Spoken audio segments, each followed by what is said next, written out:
Welcome to the Myth and Magic Authors Podcast, folklore and fantasy topics aimed at creative storytellers. To write stories and challenge your brain with exciting ideas, delve into these presentations and reflections. See how fantasy realms are based on actual world history, legend, and lore. Study fairy tales, nature fables, and supernaturalism to engage in a jumble of concepts that will trigger your fancy and get you writing imaginatively.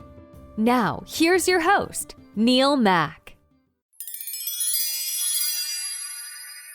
Hello, fantasy fiction fans, and welcome to another edition of Myth and Magic, where we investigate where fantasy comes from, what the origins of fantasy are, and why it's important to our well-being. And we also give advice to fantasy writers everywhere about how they can be more imaginative and more playful, I think, in their story creation. And so, because we investigate where fantasy comes from, I expect you'll be wanting me to talk about UFOs. If you haven't heard the news yet, the United States government have admitted that UFOs are real. So I'm going to talk about that in a second. Under the heading, what is reality?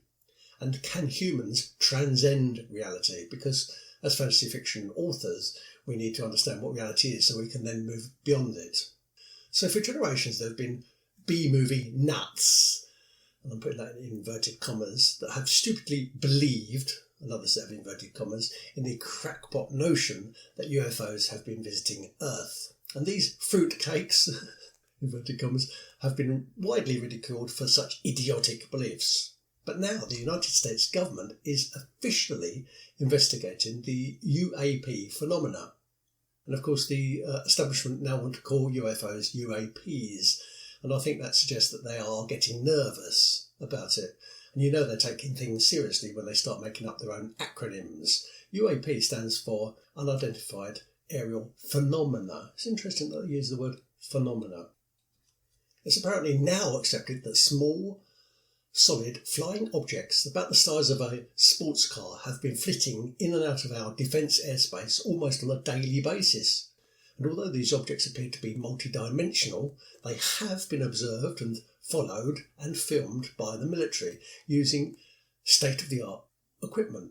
This is not some guy looking up in the air and thinking they saw an object, but it was actually a weather balloon or a flock of seagulls. These are military personnel, highly trained people who are using the most cutting-edge equipment. So yes, UAPs are real, and the Pentagon openly admits as such.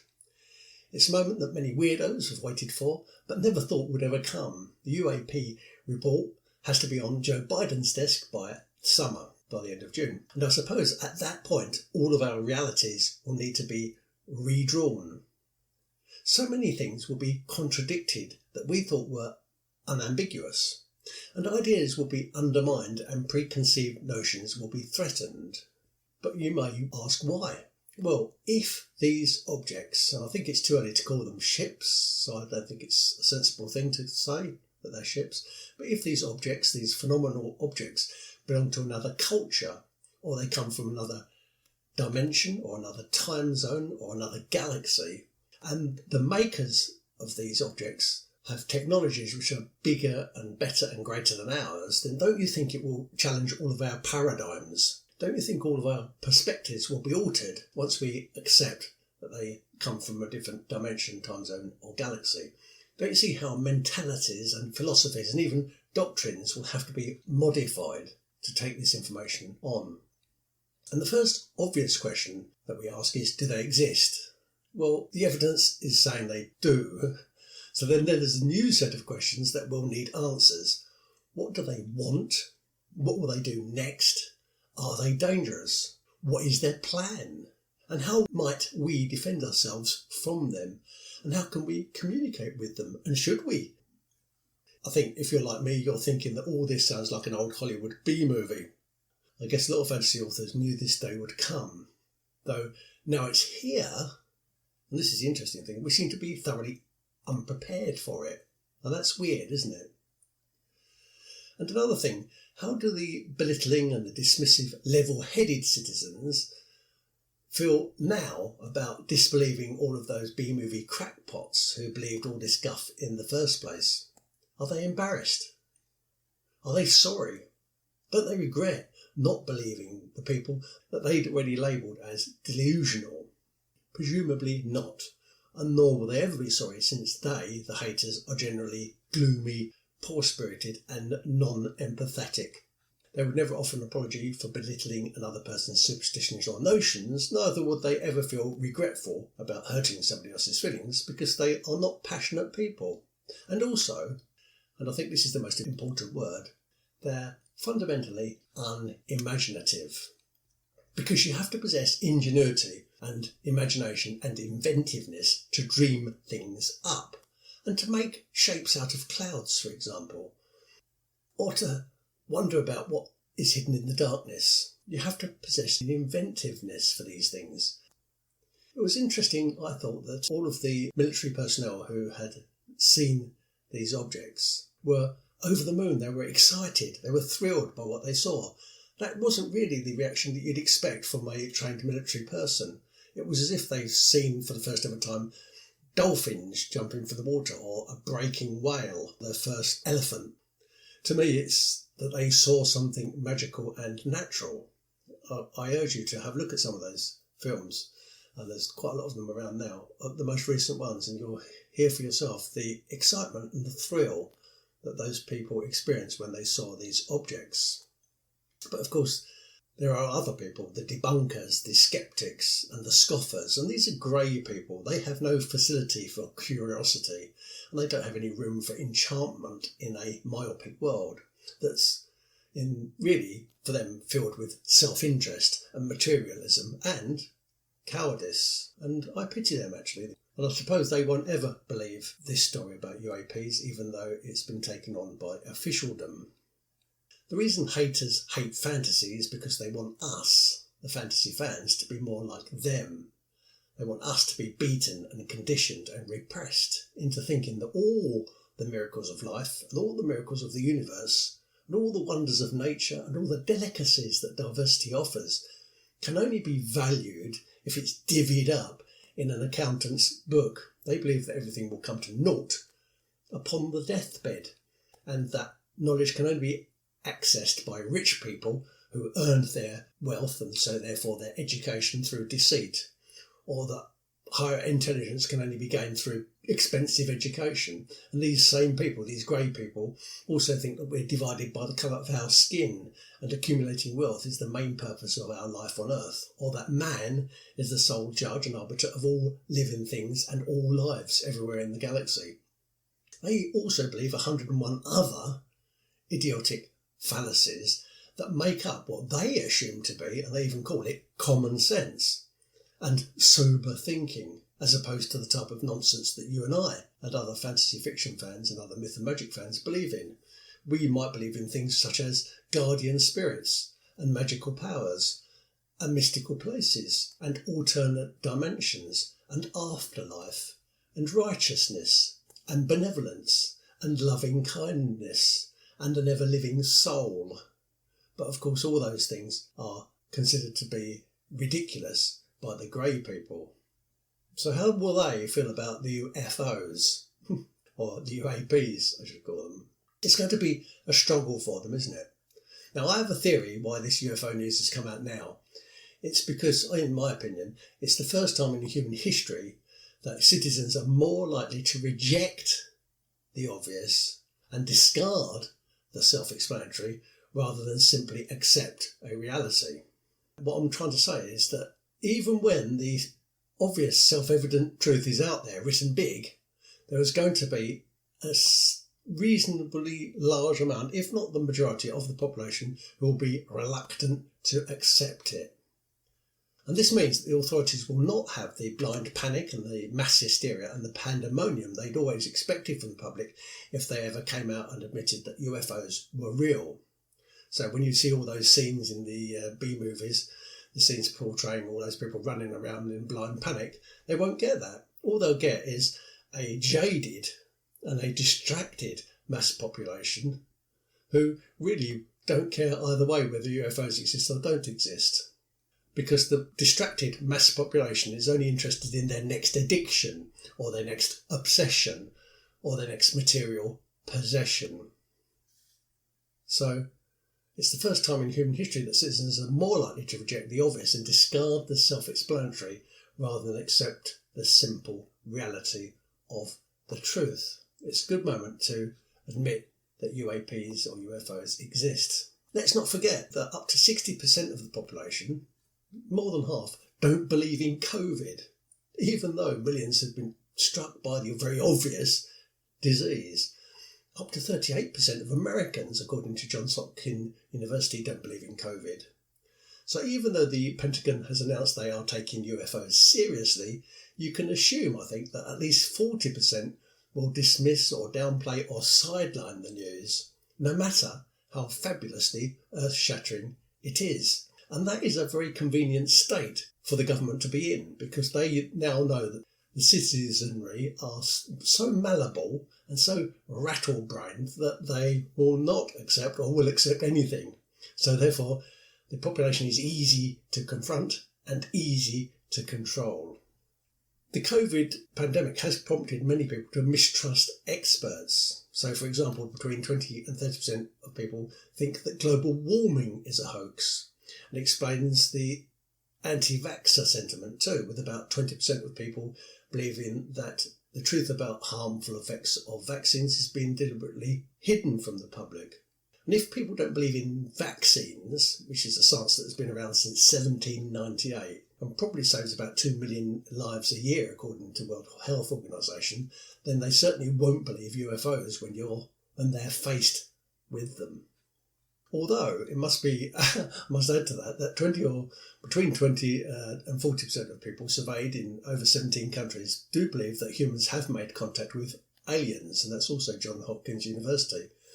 But I would be interested to see if that figure actually falls once the government admits it. It's almost like once the government admit that UFOs exist, and so therefore there might be aliens out there might be less people believe it, not more, because now the government are saying it. Do you see what I'm getting at? But I did start by saying I wanted to cover the point, what is reality?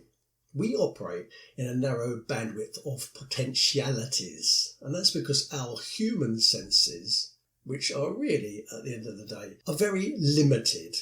And I tried to explain this in my Myth and Magic episode 74, which went out on 24th of March. I called it Creating Fantasy Senses. But let me try to explain what I'm getting at about our limited potentialities by taking for a moment the example of the humble cephalopod or cephalopod. These creatures, which are squid, octopus, cuttlefish and nautilus, have evolved on the same planet as us during the same time period. They were once the dominant species on Earth, by the way. However, they are so extraordinarily and so profoundly different from us that many observers have postulated that they might have actually originally come from outer space.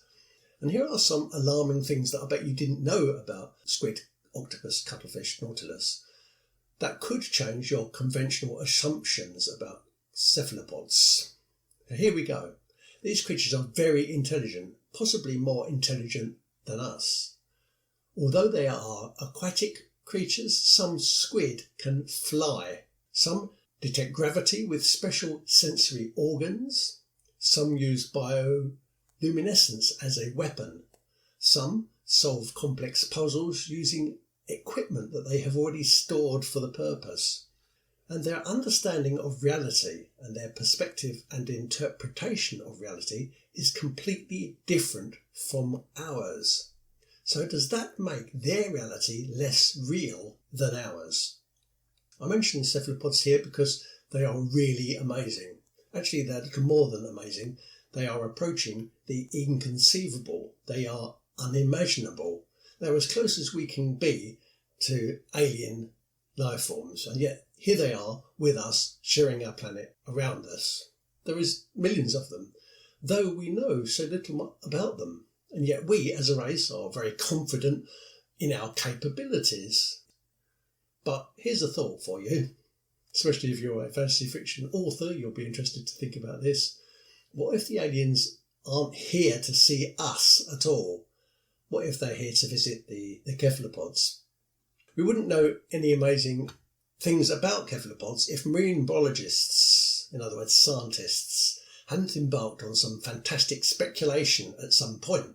In other words, some brave scientists theorised and they came up with some answers. And let's remind ourselves, we are dealing with a common natural species. We're not dealing with something which comes from a different dimension. This is something which is easily found in the sea. And scientists had to be brave before they started to theorise. These scientists must have started to suppose the inconceivable before they could get their heads around cephalopods. They must have faced and even tolerated the unlikeliness of possibilities to make their assumptions about these amazing animals. For example, how did they move from the implausible proposition that was held by fruitcakes, because some guy supposedly saw a squid flying back in 1892, how did they move from that, which was implausible, and take the first empirical steps into understanding that yes, it was indeed true, these animals could fly? First, they must have listened to the fruitcakes. They must have listened with an open mind. And then they must have used the power of human imagination to address the propositions, even though they seemed totally far-fetched. In other words, what I'm getting at here is science is approaching something with an open mind, conjecturising and then researching. Science is imagination. Now, contemplate something that cannot be analysed or observed by normal scientific methods.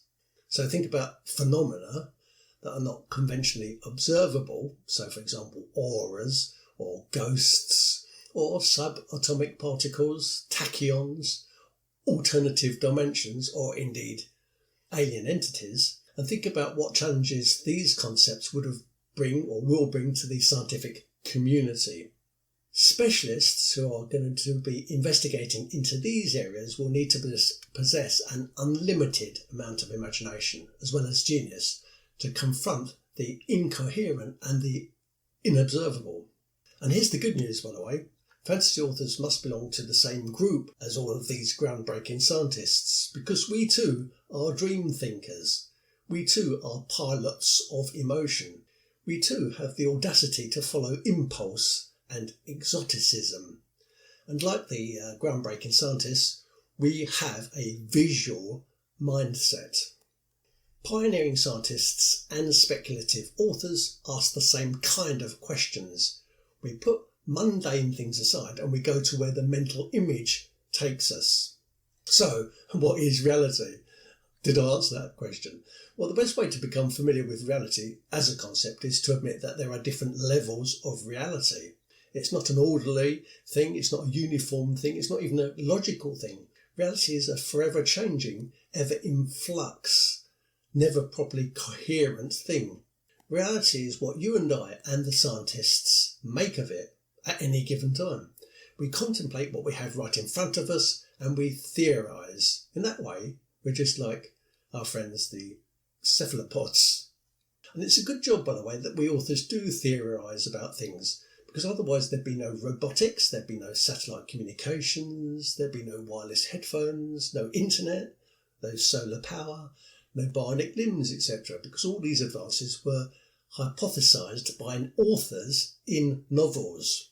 Yes, scientists took them to the next stage, but we imagined them first. But most importantly, I think reality is what we have in our minds. Reality is what you and I can conceive and what we are conceiving right now. Unfortunately, only some, not all, can imagine the unimaginable. Most people can't see beyond their own noses. Most people can't even count much more than their own fingers. They see the light of day and they see the darkness of the night, but that's as far as their consciousness will extend. And that's enough for them. They're happy in that state. For those guys, reality is very limited. But for us, lucky ones, reality is a visualization. It's foresight and it's understanding.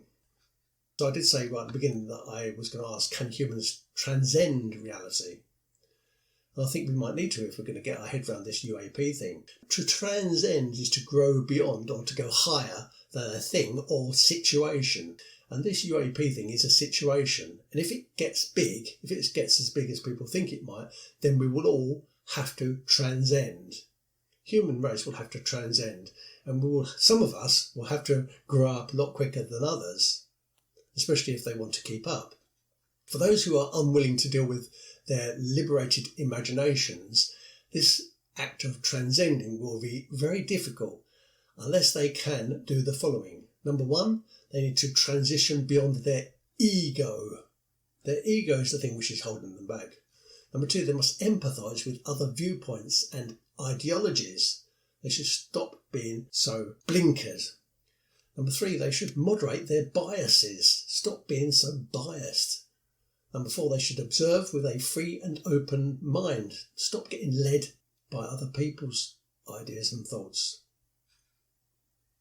5, they should become curious about the natural world. 6, they should refrain from judging and comparing. And next, they should be prepared to change if necessary.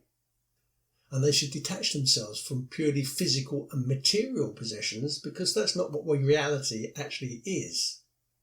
And they should learn that existence and experience go together beyond any physical plane. So I think, in short, transcendence cannot be achieved through any normal sensory perception or any knowledge or any technology, certainly not through the pulling together of material goods, collecting things. It can only be achieved by avoiding things. It can only be achieved by getting rid of things like stereotypes and prejudices and assumptions. To transcend is to free oneself from conventional attitudes and assumptions. It's a freeing thing. So let me know how you are transcending. Let me know how you're dealing with the UAP stories. Get in touch with me via Twitter @NeilMach, NeilMach, all one word. I'm interested to hear from you. Don't forget to press the review button if you're listening to this on Apple Podcast, and I'll see you again soon.